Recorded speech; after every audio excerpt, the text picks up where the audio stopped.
अब देखिए, क्या आपको लगता है कि हम लोग चोर उचक्के हैं या हत्यारे हैं? कल दिया आज गए, क्या हमारी व्यवस्था नहीं है?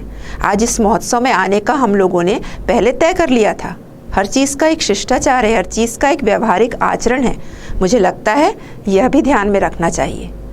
यह बयान है छत्तीसगढ़ राज्य उत्सव के समापन अवसर पर कल रायपुर पहुंचे झारखंड के मुख्यमंत्री हेमंत सोरेन का।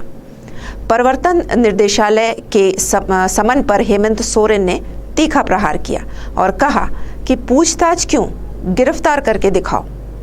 झारखंड के सीएम हेमंत सोरेन का एक ट्वीट भी आया है जिसमें वे कहते हैं कि संवैधानिक संस्थाओं का दुरुपयोग कर राज्य के आदिवासी सीएम को कैसे परेशान किया जाए, यही विपक्ष की सोच है।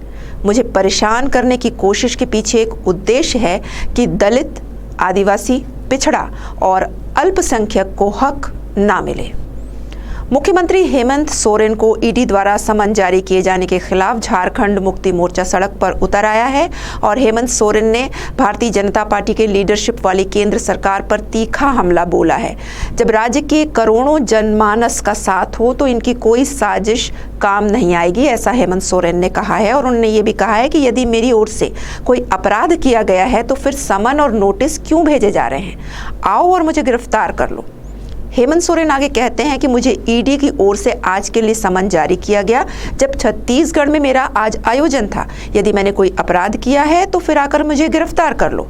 इसके लिए पूछताछ की क्या जरूरत है? ईडी ऑफिस के बाहर सुरक्षा क्यों बढ़ाई गई है? आप झारखंडियों से डरे हुए क्यों हैं? हेमंत सोरेन ने कहा कि हमने राज्य में कुछ बाहरी गैंगों की पहचान की है जो चाहते हैं कि झारखंड के आदिवासी अपने पैरों पर न खड़े हो सकें। इस राज्य में झारखंडियों का ही शासन रहेगा, किसी बाहरी ताकत का कब्जा नहीं हो सकेगा। आने वाले लोकसभा चुनाव और विधानसभा चुनाव में राज्य से भाजपा का सफाया कर दिया जाएगा, ऐसा हेमंत सोरेन का बयान आया है। इस बीच हेमंत सोरेन को ईडी द्वारा समन जारी किए जाने के खिलाफ झारखंड मुक्ति मोर्चा सड़क पर उतर आया है। सैकड़ों की संख्या में कार्यकर्ताओं का हुजूम पहले राजधानी स्थित ऐतिहासिक मोरहाबादी मैदान में इकट्ठा हुआ और वहां से रैली की शक्ल में तब्दील हुआ और मुख्यमंत्री आवास तक पहुंचा। दरअसल ईडी को हाल ही में खनन मामले में आरोपी और हेमंत सोरेन के करीबी कहे जाने वाले पंकज मिश्रा के घर में छापे के दौरान सीएम हेमंत सोरेन की बैंक पासबुक और हस्ताक्षर की हुई चेकबुक मिली थी। इसी की तहकीकात करने के लिए ईडी ने कल हेमंत सोरेन को समन किया था। बहरहाल आपका क्या सोचना है कि यह सिर्फ चुनाव पूर्व आया सियासी उबाल या राजनीतिक दांवपेच है और चुनाव के बाद ईडी, आईटी सभी अपने हाइबरनेशन पीरियड यानी शीत निष्क्रियता में चली जाएंगी? कमेंट करके हमें जरूर बताइएगा। अभी तक के लिए बस इतना ही। आगे की ताज़ा तरीन खबरों के लिए आप जुड़े रहिए आरजे न्यूज़ के साथ। नमस्कार। अब देखिए, क्या आपको लगता है कि हम लोग चोर उचक्के हैं क्या? क्या लगता है कि कोई हत्यारे हैं?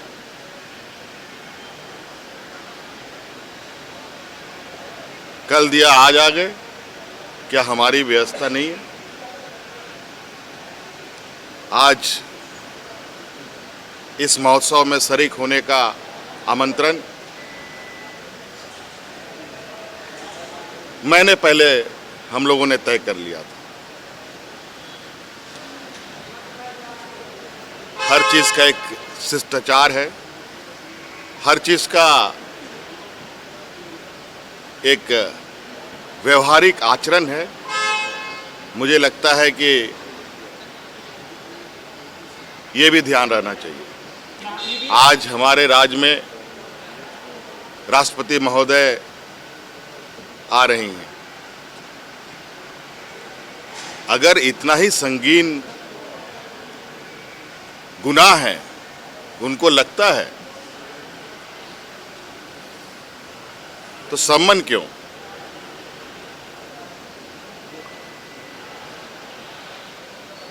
सीधे आकर के अरेस्ट हो जाना चाहिए, ले जाना चाहिए। कहां हमने मना किया? ये सम्मान उम्मन दे करके एक योजनाबद्ध तरीके से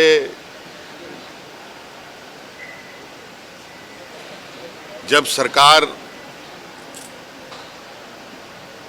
को लेकर बेमौसम होली, दिवाली, पटाखे, मिठाई बंटते हैं, राज्य में उत्साह का माहौल रहता है, तो हमारे विपक्ष का एक सुनियोजित षड्यंत्र, और मैं समझता हूं कि ये ईडी का संबंध नहीं, बीजेपी के द्वारा